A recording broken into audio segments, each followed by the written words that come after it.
Já imaginou uma usina em que todas as decisões são tomadas por gestores de dois países diferentes?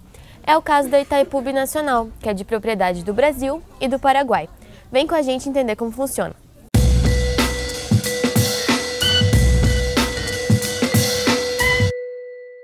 A usina de Itaipu começou a ser construída na década de 70, a partir da assinatura de um acordo entre Brasil e Paraguai. O chamado Tratado de Itaipu foi consolidado em 1973, época em que tanto o Brasil quanto o Paraguai estavam em regimes ditatoriais. O tratado prevê as regras para o aproveitamento do potencial hidráulico do Rio Paraná, que é compartilhado pelos dois países. Essa é a chamada Constituição de Itaipu. Qualquer mudança nesse documento precisa ser aprovada pelos congressos dos dois países. Itaipu também é regida por acordos bilaterais e anexos, que complementam as regras presentes no tratado. Tudo isso tem como foco um aspecto essencial, a divisão da energia produzida em Itaipu. Vamos entender como funciona?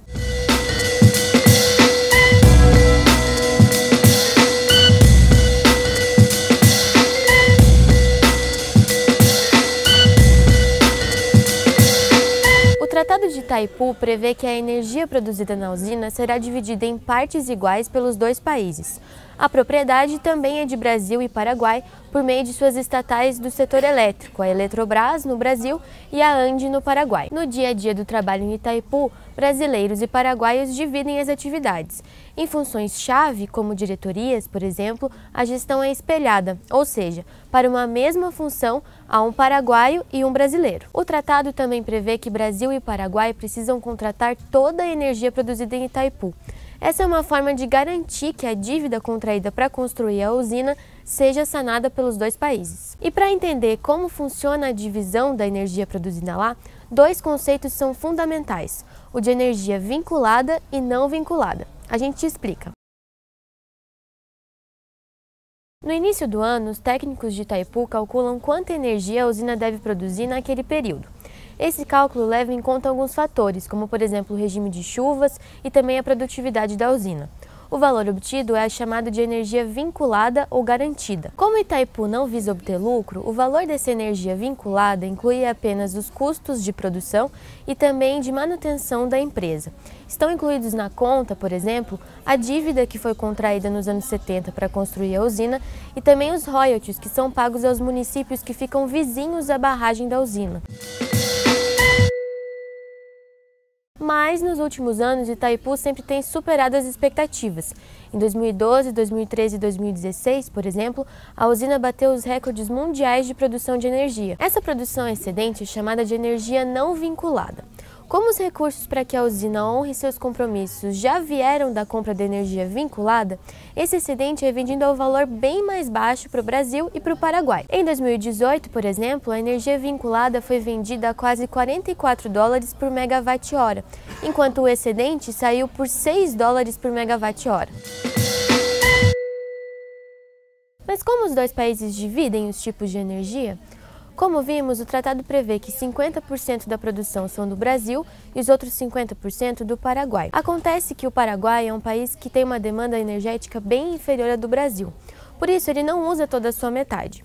O excedente é vendido para o Brasil, que paga, além da taxa normal de Itaipu, uma remuneração para o país vizinho. Essa divisão é feita por um acordo entre a Eletrobras e ANDE, que declaram a cada mês ou ano quanta energia de Itaipu precisarão comprar. Esse acordo é feito com base nos valores de energia vinculada. Já a energia não vinculada é comprada pelos países de acordo com a necessidade. Por conta de um acordo firmado no governo Lula, o Paraguai tem prioridade para comprar o excedente.